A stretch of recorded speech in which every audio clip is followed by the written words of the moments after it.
esta segunda ponencia de esta licenciada que viene desde Salta, que viaja por el mundo y que tenemos la dicha, la suerte de poder compartir este momento con ella. Ella nos va a hablar del tema gestión basada en evidencia, algoritmos decisionales para la estandarización del cuidado. Queremos comenzar a disfrutar este lindo momento con la licenciada Paula Carrizo, pero su presentación, y aquí les pido atención, comienza con la atención de ustedes, valga el juego de palabras, en la pantalla. Así arranca. Bienvenida, licenciada. We're never alone. And that is our strength. Because when we're doubted, we'll play as one. When we're held back, we'll go farther and harder. If we're not taken seriously, we'll prove that wrong. And if we don't fit the sport, we'll change the sport.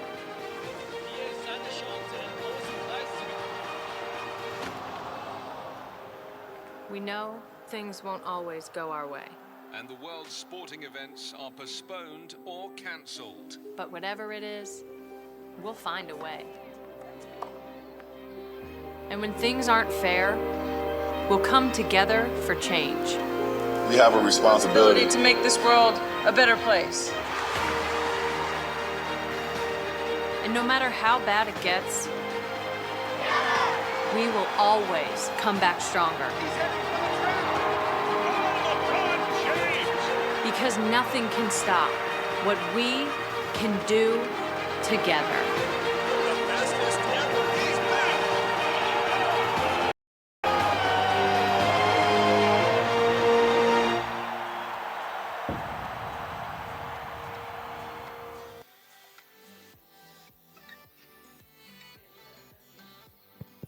Hola, hola.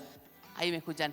Muchísimas gracias por la invitación. Espero que el video nos haya dejado algo. Claramente, en el único lugar donde se juega en equipo es en el deporte, ¿no? Porque nosotros queremos trabajar en equipo, pero hay muchas cosas que tenemos que cambiar. Entonces, básicamente quería comenzar mi presentación de esa manera. Me tocó hoy hablar de muchos temas difíciles para el equipo de salud y entre ese tema difícil está la seguridad del paciente, ¿sí? Básicamente, sabemos que tenemos muchísimas recomendaciones asociadas a la seguridad del paciente. El tema es cómo hacemos para cumplir con todas estas decisiones que tenemos que hacer dentro del ambiente hospitalario. Básicamente necesitamos un enfoque sistémico, una cultura de seguridad, una participación del paciente y de los profesionales y, por supuesto, la desviación hacia la acción. Trabajar en equipo es parte de esa desviación que necesitamos, ¿no? Vamos a tratar de ser lo más sintético posible para mencionar la seguridad del paciente desde un ámbito más integral, pero por sobre todas las cosas, ver cómo lo podemos aplicar en el hospital. ¿Cómo podemos aplicar esto en la institución de salud donde nosotros trabajamos? Básicamente, identificar correctamente a los pacientes no solo tiene que ver con una pulserita en el brazo del paciente, sino que tiene que ver con todos los procesos seguros que se pueden hacer a través de la identificación del paciente, la mejora en la comunicación efectiva. Acá nosotros tenemos un gran problema en el ambiente hospitalario. Cada vez que queremos mejorar la comunicación, la gente cree que es un trabajo más, ¿sí? Entonces, ¿cómo hacemos para que esa comunicación realmente sea efectiva? Ayer hablábamos un poco que una de las cosas más importantes en el ambiente hospitalario es que tenemos déficit de comunicación. La comunicación no es efectiva. Logramos implementar miles de estrategias para que la comunicación sea efectiva, sin embargo, seguimos con esa deficiencia. Mejorar la seguridad de los medicamentos de alto riesgo es un gran desafío en el ambiente hospitalario. No todos podemos tener trazabilidad en la medicación, no todos podemos hacer que el paciente reciba lo que necesita y no todos podemos asegurar de que el paciente realmente haya recibido lo que se le indicó. ¿Por qué? Porque suele pasar que llevamos la medicación, la gente de la farmacia nos lleva la medicación y después algo sobra, ¿no? ¿Por qué sobra? Nada debería sobrar en el ambiente hospitalario si la indicación fuera exacta y si la aplicación fuera exacta, ¿no? Entonces, siempre deberíamos tener el por qué nos están sobrando los medicamentos y cómo manejamos medicamentos de alto riesgo. Con esto de manejar correctamente los estupefacientes, tenemos un gran desafío también. Porque cada vez más sabemos que los estupefacientes son drogas de alto riesgo y que tenemos que manejarlas correctamente y que tenemos que tener un procedimiento asociado al manejo de estas drogas, no solamente en la trazabilidad, sino también en la compatibilidad con los pacientes y, por supuesto, medir el grado de satisfacción en el paciente cuando tenemos este tipo de drogas. Pero ojo con esto, porque acá hay algo muy importante que ustedes ya lo deben haber escuchado porque fue público. Ojo con el personal de salud y los estupefacientes. ¿Qué hacemos con nuestro personal de salud? Porque eso también es seguridad del paciente, ¿sí? ¿Qué hacemos con el personal de salud cuando conocemos que tenemos personas que tienen algún tipo de problema con estas drogas? ¿Sí? Entonces, no queremos más Propofest en los hospitales. No nos da buena visión esas noticias a los hospitales, ¿sí? Pero sí necesitamos tener un control de ese riesgo. Establecer protocolos para las prescripciones, administraciones, controles de los medicamentos. Nadie habla tanto de los medicamentos en el ambiente. Fíjense que cuando nos invitan a dar presentaciones, doy clases por muchos lugares y nunca el medicamento es un tema central. Sin embargo, es de lo que más nos ocupamos en los hospitales. Entonces, hay que trabajar un poco sobre eso. La seguridad del paciente también dice que hay que garantizar la cirugía en el lugar correcto, en el procedimiento correcto y con el paciente correcto, implementar sistemas para verificar la identidad del paciente, el sitio de la cirugía, el procedimiento a realizar y, por supuesto, reducir el riesgo de las infecciones asociadas a la asistencia sanitaria. Fundamental, ¿no? Tenemos que tener programas de control de infecciones que sean sustentables en el tiempo, no simplemente que hagan acciones correctivas. Tenemos que tener programas de controles de infecciones colaborativos con programas de higiene de manos, colaborativos con programas de higiene ambientales. No podemos tener solo un programa de control de infecciones con un objetivo que sea que tengamos una buena adherencia de higiene de manos, porque la higiene de manos no solo es medir cuánto nos lavamos, sino la calidad del lavado, ¿sí?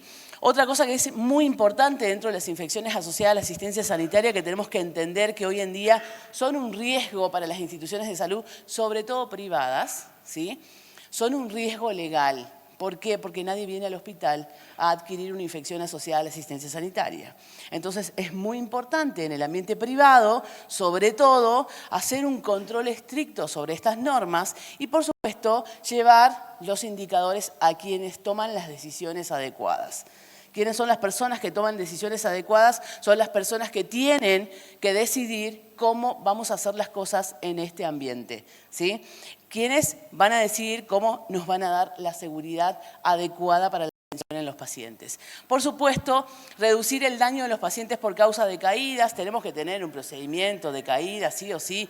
Hoy en día ya no se puede preguntar en el hospital, ¿ustedes tienen procedimiento de caída? Ya todos deberíamos tener. Hay cosas que yo ya no las pregunto porque ya las doy como cumplimentadas, digamos, ¿no? A pesar de que algunas cosas no se cumplimentan, pero sin embargo, esto de riesgo de las caídas es algo que tenemos que trabajar. Y por supuesto, prevenir lesiones asociadas a la dependencia, que hoy vamos a hablar un poquito más de un procedimiento y una investigación que estamos haciendo en la institución privada donde yo trabajo para que vean cómo se puede mejorar la seguridad del paciente desde la prevención de las lesiones asociadas a la dependencia. Las lesiones asociadas a la dependencia hace muy poco tiempo se incorporó a la seguridad del paciente como una línea más de trabajo. Antes no estaba lesiones asociadas a la dependencia dentro de seguridad del paciente como una línea estratégica de trabajo. ¿Saben por qué? Porque nadie quería ver lo que nos pasaba por debajo de las sábanas. Y hoy en día, después de la pandemia, cuando subimos más del 45% de incidencia de lesiones por presión en los pacientes que estaban internados en terapias intensivas, decidieron tomar cartas en el asunto y a través de esta estrategia para una seguridad del paciente hasta el 2030, vamos a ver que hay algunas cosas que cambiaron, ¿sí? Por supuesto, implementar las estrategias necesarias para minimizar el riesgo. Primero, para minimizarlo tenemos que conocer el riesgo. No podemos hoy en día, igualmente, como decía recién, de higiene de manos, no podemos no tener la evaluación del riesgo de los pacientes en terapia intensiva. Hoy eso es gold standard, digamos. O sea, no podemos decir, chicos, ¿ustedes evalúan el riesgo? Eso ya se da por entendido que se tiene que hacer. El cumplimiento tiene que estar al 100%, porque aparte cuando tenemos problemas legales, lo primero que hacen es pedirnos la historia clínica. La historia clínica dice, ¿usted evaluó el riesgo del paciente? Y nosotros tenemos que decir, bueno, sí, pero no lo registramos. Lo que no está escrito no está hecho. ¿Ok? Entonces, básicamente, tenemos que trabajar en eso, ¿no? Seguridad del paciente habla de muchas cosas dependiendo la institución donde yo esté. ¿Qué significa esto? Yo puedo tener una estrategia mundial de seguridad del paciente, pero también debo tener una estrategia contextual. O sea, yo, Hospital Clínica del Sur, yo quiero implementar todas las estrategias de seguridad del paciente y sumarles algunas necesidades nuestras propias de nuestro contexto, porque yo veo que no podemos manejar bien las embolias, porque no podemos manejar bien las inyecciones innecesarias, porque tenemos muchos medicamentos erróneos, entonces yo a la seguridad del paciente no solo voy a trabajar esas líneas de trabajo desde la Organización Mundial de la Salud, sino también voy a organizar aquellos posibles problemas que estén dentro de la seguridad del paciente, ¿sí? Entonces, obviamente que vamos a tener para incorporar un montón de cosas. Una de las personas que trabaja conmigo en un grupo de investigación en Brasil me dice, Paula, nosotros tenemos un gran problema con la sepsis. Entonces, la tenemos como una línea de acción dentro de la seguridad del paciente. Entonces, nos vamos proporcionando no solamente estrategias, sino también presupuesto para poder cumplimentar con las líneas de seguridad del paciente. Básicamente, tenemos que tener una política de calidad que asegure a los pacientes a través de la seguridad del paciente. Básicamente, lo que tenemos que tener es esas políticas que respalden todo lo que yo voy a hacer con el paciente y, por supuesto, todas las estrategias de implementación en áreas operativas, en áreas críticas y en áreas de alto impacto para el paciente. Esto significa compromiso social, compromiso con las personas que trabajan en la institución, pero por supuesto compromiso con nuestros pacientes. Básicamente lo que vamos a hacer es trabajar en cada una de las líneas. Yo les voy a mostrar algunas cosas, algunos ejemplos de gestión de alto impacto para que podamos ver qué indicadores nos van a marcar algunas cosas que tenemos que modificar. Obviamente, por orden de prioridad, la seguridad en la identificación es algo que tenemos que trabajar mucho. Sabemos que siempre el problema más grande de la identificación, ¿saben dónde está? ¿Tienen problemas con la identificación? ¿Sí? Más o menos. O no sabemos si tenemos o no tenemos problema porque no sabemos qué indicador tomamos. ¿Ok? Ok, no hay problema. La seguridad del paciente a través de la identificación es muy importante, pero el problema más grande se da en la neonatología, aunque ustedes no lo crean. Porque a los pequeños es muy difícil ponerles la pulsera. Nadie sabe dónde le va a poner la pulsera. El paciente tiene que tener la pulsera, pero si le ponemos en el pie puede lesionarlo. Si le ponemos en la mano puede lesionarlo. Si le ponemos, dependiendo de la calidad de la pulsera, genera lesiones en la piel del bebé. Entonces, si el paciente tiene menos de 1000 gramos, ¿qué hacemos? A mí siempre me consultan dónde pongo la pulsera del paciente. ¿Lo puedo poner en la cunita si me cambian la cunita? Qué problema, ¿no?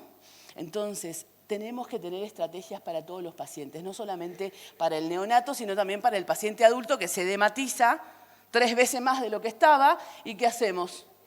Le rompemos la pulsera. Y el enfermero me dice, bueno, pero el paciente estaba edematizado.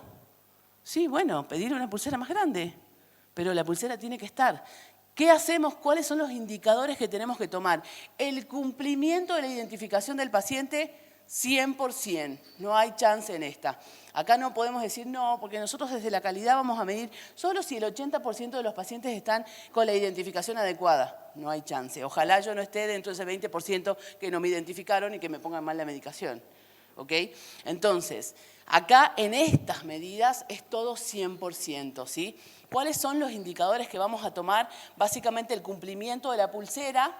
Alguien tiene que pasar por el servicio, 1 vez al día, 2 veces al día, dependiendo cómo lo hacen desde la supervisión, para controlar que la identificación sea la correcta en el paciente correcto y, por supuesto, en la habitación correcta, ¿sí? ¿Hubieron problemas con la identificación? Sí, claramente que hay problemas. Algunas personas se llaman igual. Es más, nosotros tuvimos en la clínica, les voy a contar, porque esto es buenísimo. La hija y la madre se llaman igual. La hija y la madre no tenían mucha diferencia de edad. Sin embargo, la hija se quería hacer una cirugía plástica con la obra social de la madre. Entonces se hizo pasar por la madre, ¿sí? Se quiso hacer la cirugía plástica, implantes obviamente, como si fuera la madre, ¿sí? Pero ¿dónde detectamos esto? En el quirófano. En el quirófano, cuando comenzamos a hacer el checklist de seguridad del paciente, nos dimos cuenta que esa persona no era esa persona. Entonces, fíjense que las personas, los pacientes, también nos desafían constantemente en la seguridad del paciente. No solamente las estructuras que tenemos en el ambiente hospitalario nos van a dar seguridad, sino también los valores de las personas que vienen a atenderse en nuestras instituciones de salud. Entonces, sí o sí, la identificación es parte de la seguridad del paciente y cuando realmente debe usar la pulsera. Siempre previo a la administración de medicamentos, hemocomponentes o hemoderivados, antes de la realización de cualquier procedimiento invasivo, antes y después de todo movimiento de las unidades asistenciales. Acá hay un problema también, tuvimos una vez un problema que Juan Pérez se llamaba Juan Pérez y que Juan Pérez tenía que ir a tomografía y Juan Pérez tenía que ir a hemodinamia. Lo llevaron cruzados. ¿Sí? Entonces, ¿qué otra cosa tiene que tener la pulsera de seguridad para el procedimiento? Tiene que tener un procedimiento compatible, se llama. El pedido del medicamento, quien lleva al paciente es el responsable de que ese pedido sea el adecuado. Ahora, ¿me estás diciendo, Paula, que el auxiliar de transporte se tiene que fijar de eso? No solo el auxiliar de transporte. La enfermera que deja salir a su paciente de la unidad es quien se responsabiliza de que ese paciente vaya al lugar que tiene que ir. Una vez estuve rotando por un hospital que tiene una seguridad tremenda con el paciente y yo decía, ¿pero qué hace este chico? El auxiliar de transporte venía con un pedido, ¿sí? A pesar de que tenían todo digitalizado, con un pedido para llevar a ella a tomografía. La enfermera tenía que firmar el pedido y en tomografía tenían que firmarle que lo habían recibido el paciente, ¿sí? Porque si no, de lo contrario, él no podía rendir ese pedido como un traslado. Y fíjense cómo pusieron este famoso queso, ¿no? Que cuando nosotros le damos, significan muchas barreras, que cuando nosotros no tenemos barreras, pasa la seguridad del paciente por el medio y tenemos eventos adversos que pueden ser muy graves, ¿sí? Entonces, básicamente antes y después entonces de todo movimiento, antes de ser sometido a anestesia por cualquier motivo y por supuesto la identificación también del recién nacido es sumamente importante. ¿Cuáles son los porcentajes que vamos a tener en cuenta para generar una gestión eficiente de los procesos? El cumplimiento de los servicios en porcentaje, el cumplimiento global de la identificación del paciente y por supuesto el porcentaje de errores de identificación que para mí es el más importante. ¿Sí? ¿Por qué? Porque vamos a saber dónde estamos parados. Si nosotros tenemos un 10% de errores en la identificación, claramente el mes que viene tenemos que tener un 2% menos, el mes que viene un 2% menos, pero no esperen a tener este dato una vez al año. Este dato es un registro mensual. ¿Sí? Entonces, mensualmente tenemos que trabajar para que la seguridad del paciente realmente sea un objetivo de gestión. La comunicación efectiva, entonces tenemos muchísimas formas de hacer que la comunicación sea efectiva, básicamente a través de diferentes tipos de acrónimos, SBAR es uno de los acrónimos, podemos generar el nuestro. ¿Saben qué estoy haciendo yo en este momento? Guiándome por SBAR, estoy trabajando en la mejora continua para iniciar un proceso de comunicación efectivo para mi hospital, que sea made in Hospital Privado Tres Cerritos. ¿Sí? ¿Por qué? Porque claramente no se adapta a mis enfermeras, porque las enfermeras tienen muchas cosas para hacer y esto les lleva tiempo. Entonces lo que quiero hacer es acotarlo lo máximo posible, pero que la seguridad en la comunicación sea realmente efectiva. ¿Sí? Es ayudar a la memoria para ver cuáles son aquellas cosas que sí o sí tenemos que recordar, estimular para consultar y prepararse la comunicación y obviamente reducir la incidencia de eventos adversos. El pase de guardia estructurado se tiene que implementar. Entonces, ¿cuáles serían las mejores estrategias para que eso se pueda implementar y que realmente tengamos adaptabilidad, ¿no? Porque no solamente nosotros, porque la evidencia dice que esto es bueno, lo implementamos y vamos a hacer todas buenas. No, lo tenemos que adaptar a nuestro trabajo y, por supuesto, ver cuáles pueden ser las mejoras que vamos a analizar. El pase de guardia estructurado, fíjense, tiene varios puntos básicos que tenemos que analizar. Primero, los parámetros vitales tienen que estar sí o sí, sin embargo, en el mundo solo se cumplen en un 78%, la hidratación en un 67% y la medicación solo en un 66%. O sea que quien recibe la guardia, el 40% no sabe lo que recibe. ¿Sí? Y fíjense qué pasa con Los cuidados de la piel. Solo el 58% tiene registrado el cuidado de la piel de los pacientes. El resto no le puse nada y después el paciente está lesionado, ¿sí?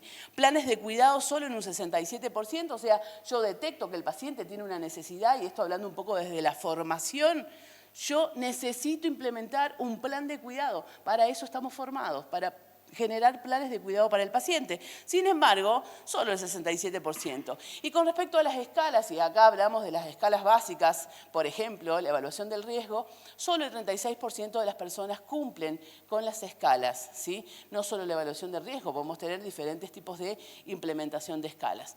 Entonces, básicamente vamos a tener que mejorar muchísimo con respecto a la implementación de estos indicadores claves. El 67% de los fallos médicos se deben a problemas de comunicación. Por lo tanto, el SBAR o el que ustedes quieran aplicar en su institución de salud es realmente algo significativo.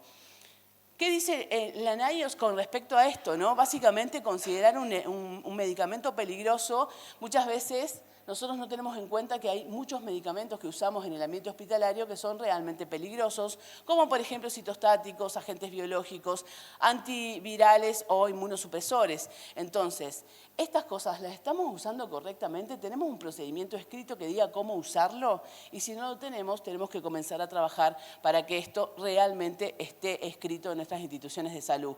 ¿Qué pasa con respecto a los errores en la medicación? El 19% de los pacientes hospitalizados tienen o están expuestos a un error de medicación, y esto es grave, porque a nadie le gustaría que le pongan un medicamento que no corresponde. Pero el 20% de las dosis administradas en un hospital son errores médicos. Errores porque el doctor no sabía que había disponible, o simplemente porque vino una persona que se está formando y hizo una indicación incorrecta, o simplemente porque nosotros no tenemos una persona de farmacia que valide la medicación. Nosotros tenemos un problema grave con eso. O sea, el farmacéutico es la persona que debería decir que esa medicación se coloca de esta manera en forma correcta. Es un procedimiento de seguridad. No todas las instituciones lo tienen, pero mi deber es decirle que debemos tener un validador de la medicación, ¿sí? Y esa persona es el farmacéutico. Básicamente, tener que dividir los grupos de medicamentos, esto es básico. Digamos, las instituciones de salud no pueden gastar más de 2,50 pesos para hacer este chequeo de la medicación, y la medicación tiene que tener una acreditación con respecto a la calidad de la droga, si la droga es vasoactiva, si es de alto riesgo, si necesita o no un tratamiento particular o un registro particular, o simplemente si es un medicamento que no tiene tanto riesgo, como por ejemplo una nutrición. Para mí la nutrición igual tiene riesgo. Me pasó hace muy poco ir a una habitación a hacer una supervisión y el paciente tenía una alimentación de otro paciente. No, pero el doctor me dijo que le ponga porque era lo mismo. No, si el paciente es García, vos le tenés que poner al paciente García, ¿sí? Si no, la etiqueta la tienen que cambiar. Es lo mismo, puede ser que sea lo mismo, pero la etiqueta no puede estar de García en Carrizo. Claramente podemos tener un juicio de mala praxis. Entonces, no es porque simplemente el doctor me dijo que lo podemos poner, sí, capaz que lo podíamos poner técnicamente, pero no con el nombre de otro paciente. ¿Queda claro? Entonces, básicamente los errores que se contribuyen en el ambiente hospitalario tienen que ver con el paciente, con el profesional, con la tarea, con las organizaciones estratégicas, con la formación y el entrenamiento, con los equipos y el recurso humano y, por supuesto, con las condiciones de trabajo que tenemos, ¿no? Tengo 9 minutos que allá ese timer me está matando, pero fíjense acá tenemos algunas cosas que tenemos que analizar básicamente a través de algunas estrategias como los diagramas de Ishikawa, ¿no? Cirugía segura, no voy a hablar mucho de esto, simplemente le voy a decir que tenemos que tener el checklist. Esto es un elemento legal, o sea, sí o sí lo tenemos que aplicar, no hay chance con esto. O sea, hoy en día no podemos ir a un hospital y decir, ¿ustedes usan checklist? No. Yo lo que debería hacer es preguntarle cuál es el porcentaje de cumplimiento de su checklist. Sin embargo, les voy a decir que el 82% de los hospitales del interior del país no usan checklist de cirugía segura. Y es un montón. Por eso tenemos tantos juicios de mala praxis. Entonces cada vez tenemos más abogados en vez de más médicos, ¿no? Bueno, no importa. Pero sigamos trabajando con respecto a esto, ¿no? Infecciones asociadas a la asistencia sanitaria, básicamente necesitamos cubrir todo esto, ¿no? Ayer hablaba un poco del rol que tenía la enfermera en control de infecciones. Insisto, esto es lo mismo que el checklist. No podemos tener instituciones de salud sin enfermeras en control de infecciones, ¿sí? Entonces, nosotros queremos ser líderes en la seguridad del paciente, pero no tenemos enfermera en control de infecciones. Queremos ser líderes en seguridad del paciente, pero no tenemos checklist implementado. Queremos ser líderes en seguridad del paciente, pero no tenemos identificación. Entonces, básicamente, no podemos ser líderes de seguridad del paciente, ¿sí? Entonces, acá hay que trabajar muchísimo. La enfermera en control de infecciones tiene que dedicarse a controlar no solamente todos los organismos multiresistentes, a tener una vigilancia activa, sino también a trabajar en el programa de control de infecciones, en el programa de higiene de manos y en el programa de higiene ambiental. Y fíjense que acá todo esto es lo que tiene que hacer la enfermera. Básicamente, tener apoyo de la alta dirección, que eso es re difícil, súper difícil, porque no todos apoyan a control de infecciones y acá hay que remarla el dulce de leche. La prevención y el control de las infecciones, que va a hablar un poquito Elena. Control de los procesos, control de los procesos, control de los procesos. ¿En qué? En el cumplimiento del aislamiento, en la higiene hospitalaria, en la higiene de manos, pero también, por supuesto, en el famoso PROA, que hoy nos va a ser mucho más costo efectivo, el programa de uso racional de antimicrobianos. Por supuesto, todo esto asociado a intervenciones para reducir el riesgo de patógenos, por supuesto, detección activa de organismos multiresistentes, comunicación efectiva en los equipos e intervenciones multipotenciales asociadas a los gérmenes multiresistentes. Para mí la higiene hospitalaria es clave, sobre todo en el ambiente público y privado. ¿Por qué? Porque si nosotros no tenemos buena higiene hospitalaria, ningún proceso se puede ejecutar correctamente. Y muchas veces me pasa ir a instituciones de salud, porque soy auditora de varias normas de calidad. Entonces, lo primero que hago, tengo una amiga que hace auditoría de hoteles 5 estrellas. Entonces, cuando vamos a hacer las auditorías, lo primero que hace es entrar al baño. Entonces yo lo primero que pregunto en el hospital es cuál es su tasa de adherencia al cumplimiento de los procedimientos de higiene hospitalaria. Y se miran todos así. No tenemos ese porcentaje, pero ya se lo buscamos. Si no tenemos higiene de manos, higiene hospitalaria, en un hospital no hay ningún proceso seguro. ¿Ok? Entonces, básicamente es estratégico saber que 5 momentos nos pueden salvar la vida de los pacientes, pero también que tenemos que tener un programa estructurado de la higiene hospitalaria. Esto no se puede permitir. Esto en el ambiente hospitalario es realmente una herida al centro del corazón, ¿sí? Esto habla un poco de no tenemos nada de gestión asociado a las lesiones asociadas a la dependencia. Esto es gestión. ¿Sí? Entonces, pacientes que tienen estas lesiones que pueden ser realmente evitables, ¿no? Básicamente, factores de riesgo que tenemos que controlar: presión, fricción, cizallamiento, humedad, presencia de dispositivos médicos, sí o sí, procedimientos estándares para el cuidado de esto, pero aparte de eso tenemos que tener el cuidado con los pacientes que están asociados con algún factor relacionado a las lesiones asociadas a la dependencia. ¿Cuáles son? Ventilación mecánica, hemodiálisis, hipotensión, vasopresores, enfermedades cardiovasculares y, por supuesto, la duración del procedimiento quirúrgico. El paciente sometido a una cirugía de más de 2 horas está expuesto a una lesión asociada a la dependencia. ¿Por qué? Porque está siempre en la misma posición, con una misma presión. ¿Cuándo se ejecuta una lesión asociada a la presión? Cuando tengo una superficie con prominencia ósea mayor a 16 milímetros de mercurio con una presión estable en 2 horas o más. Algunas veces en 30 minutos el paciente ya comienza a sufrir. Entonces, ojo con eso, porque si nosotros no tenemos todas las medidas necesarias, el paciente sale de cirugía con una lesión y después los culpables son los de la terapia intensiva que no lo cuidaron, ¿sí? Entonces, básicamente, ¿qué hicimos en mi hospital? Este es un hospital público, pero les traje igual la gestión que hacemos dentro del hospital. Fíjense cómo nosotros valoramos el riesgo diario. Tenemos, por supuesto, un porcentaje elevado de cumplimiento, superficies dinámicas para el manejo de la presión, higienes con paños tibios. Acá les traje para mostrar algunas cosas. Aplicación de película protectora y ácidos grasos hiperoxigenados en prominencias óseas, rotación cada 4 horas y espumas siliconadas multicapas. Este es un trabajo que se hizo multicéntrico porque lo hicimos en 4 hospitales y la verdad que nos dio muy buenos resultados. Los pacientes tuvieron, por supuesto, los indicadores son buenísimos, pero usamos un montón de cosas para poder trabajar sobre la disminución, no solamente la disminución de la incidencia, sino también trabajar sobre el cuidado del paciente. Ayer me preguntaban un poco de esto, por eso hoy se los puse en la presentación. Es muy importante y adecuado saber con qué voy a bañar al paciente, porque ya no se usa bañar al paciente con la palangana, que ya vieron que tiene un porcentaje elevadísimo de la palangana y la jarrita, tienen los dos elementos el 90% de contaminación de Acinetobacter baumannii y Escherichia coli. Entonces no se usa más en el ambiente hospitalario. ¿Qué uso entonces, Paula, para bañar al paciente? Si las voy a usar, las tengo que limpiar y desinfectar. Y si no, tengo que usar la tecnología para mejorar el baño del paciente. La movilización, por supuesto, es ideal. Este circulito, este famoso relojito, lo van a encontrar en internet por todos lados. Diseñen el suyo o hagan que sus personas trabajen en el diseño de este tipo de movilización. Movilizadores de diferentes tipos pueden utilizar para movilizar al paciente. Por supuesto, mi recomendación es que sean sí o sí viscoelásticos, que de alguna manera van a disminuir las lesiones asociadas a la movilización, pero básicamente las superficies especiales para el manejo de la presión juegan acá un rol fundamental, ¿sí?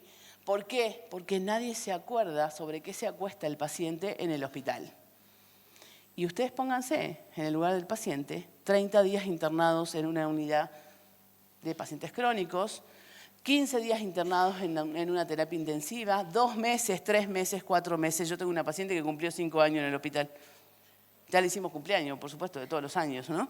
Pero fíjense, esos pacientes, hay alta evidencia que realmente podemos mejorar la disponibilidad de la superficie para que esos pacientes tengan un mejor pasar en el ambiente hospitalario y genere mayor seguridad. Por supuesto, tengo un trabajo de investigación asociado a esto. Este es el trabajo que hicimos, 2.388 pacientes en superficies especiales para el manejo de la presión. Por supuesto, bajamos la incidencia de las lesiones por presión de grado 2 y, por supuesto, también lo que hicimos es bajar las más graves, que era lo más importante, ¿no? Porque el paciente, no podemos tener esas lesiones que teníamos, que no eran solamente de nuestro hospital, eran de varios hospitales, ¿no?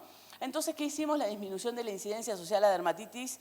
¿Por qué? Porque estas superficies lo que hacían era mejorar la calidad del ambiente, de este microclima que tiene el paciente, mejoraba el confort en el 92% y, por supuesto, una elevada calidad de atención. Pero fíjense qué pasa con la efectividad global de la incidencia, era de un 95%, pero con respecto al porcentaje de la disminución de las lesiones por presión, llegamos a tener porcentajes en grados no estadiables del 0%. Esto es como bacteriemia cero, digamos, ¿no? Eso es lo más importante. Pero a pesar de todo esto, lo que yo quería es saber, en el periodo post-intervención, cuál era el coeficiente de efectividad global de la incidencia, porque esto es lo que más me interesa, sobre todo a los que hacemos investigación, queremos saber, siempre queremos hilar un poquitito más fino y decir cuál es realmente la efectividad de este producto a través de un mapa de presión. Y es del 95%, con un índice en intervalo de confianza del 95% y una P, obviamente, significativa. Este es el producto que nosotros tenemos en el hospital y hoy lo estamos trabajando realmente muy bien. Pero para mí este es un gran desafío, no solamente tiene que ver con el colchón o con la superficie especial para el manejo de la presión, sino también con las prácticas que generamos en el hospital. Estos son apósitos para disminuir las presiones que nosotros tuvimos que poner una enfermera que se entrene específicamente para esto. ¿Por qué? Porque teníamos esto, un apósito que es costoso, que vamos a hacer que la familia o que el paciente lo adquiera o que la institución lo adquiera y que teníamos estas prácticas. Fíjense esto, una gasa pegada por debajo del apósito. Y yo decía, chicos, ¿me están cargando con esta práctica? Sin embargo, esta fue mi cara, ¿no? Y le dije, con ustedes no se puede, chicos. Realmente dije, voy a hacer una presentación de mala colocación de apósitos, porque esto es lo que tenemos que cambiar. Pero sin embargo, esto nos ayudó un montón para tener mejores formas de implementar este tipo de apósitos, ¿no? Los indicadores también nos van a poder ayudar a organizarnos mejor, a organizar diferente la gestión. Nos va a ser mucho más fundamental para presentar y realizar tomar buenas decisiones, para ser eficientes en las acciones, por sobre todas las cosas saber cuáles son los puntos débiles que tenemos en seguridad del paciente, identificar los puntos más fuertes y potenciarlos y, por supuesto, conocer en tiempo real lo que sucede en la institución, básicamente, ¿no? Entonces, ¿Qué es una auditoría en el ambiente hospitalario? Básicamente es saber cómo nos está yendo con todos los procedimientos sensibles. La auditoría tiene que ver con un proceso de inspección, control en cualquier punto clave de la seguridad del paciente, pero también nos hace verificar qué es lo correcto y qué es lo incorrecto. ¿Cuáles son los objetivos de la auditoría? En la gestión es conocer la situación actual del servicio, dar credibilidad, detectar la gestión si es correcta o no, si hay procesos que hay que cambiar, comprobar los registros, detectar los errores, observar si el sistema de trabajo de los servicios realmente es eficaz, y a mí siempre me interesa cuánto me cuesta lo que estoy haciendo, ¿no? Si yo voy a implementar algo, tengo que tener sí o sí, yo le llamo, nosotros en realidad los que hacemos costos le llamamos el famoso ROI, ¿sí? Yo invierto, pero ¿cuál es el retorno de la inversión que voy a tener? Si el retorno de la inversión tiene que ver con la calidad de vida del paciente, con los años de calidad de vida del paciente, o simplemente con la mejora de la seguridad del paciente. Las tres cosas son importantes. En cualquier institución de salud seria, las tres cosas son importantes. Estructura, proceso y resultados, la medición tiene que ser integral. Por supuesto, en nuestros pacientes tenemos que tener los mejores resultados. Espero que el año que viene, cuando ustedes hagan su segunda jornada, ya tengamos números de cuáles son sus procesos simples, sus procesos complejos y cómo les está yendo. A ver, está bueno decir que me va mal y está bueno decir que me va bien. Todos son oportunidades de mejora. Siempre tenemos oportunidades de mejora, ¿sí? Obviamente un programa de auditoría se tiene que componer con aquellos puntos para auditar, los estándares y las acciones correctivas. Y básicamente, porque eso que me dice cierre allá me está matando, les voy a decir que gestionar es el arte de hacer las cosas que sucedan a través de las personas, sin olvidar que las personas van a ser el centro de todo lo que hacemos. Básicamente son las protagonistas de todo lo que se hace en la institución de salud, ¿sí? Entonces, la seguridad del paciente no depende solamente de mí, depende de todas las personas, y la seguridad del paciente se va a mejorar siempre y cuando trabajemos en equipo. Yo creo que los argentinos solo trabajamos en equipo cuando ganamos el Mundial. El resto, siempre nos peleamos entre todos, ¿no? Bueno, básicamente, muchísimas gracias por invitarme. Este es mi contacto.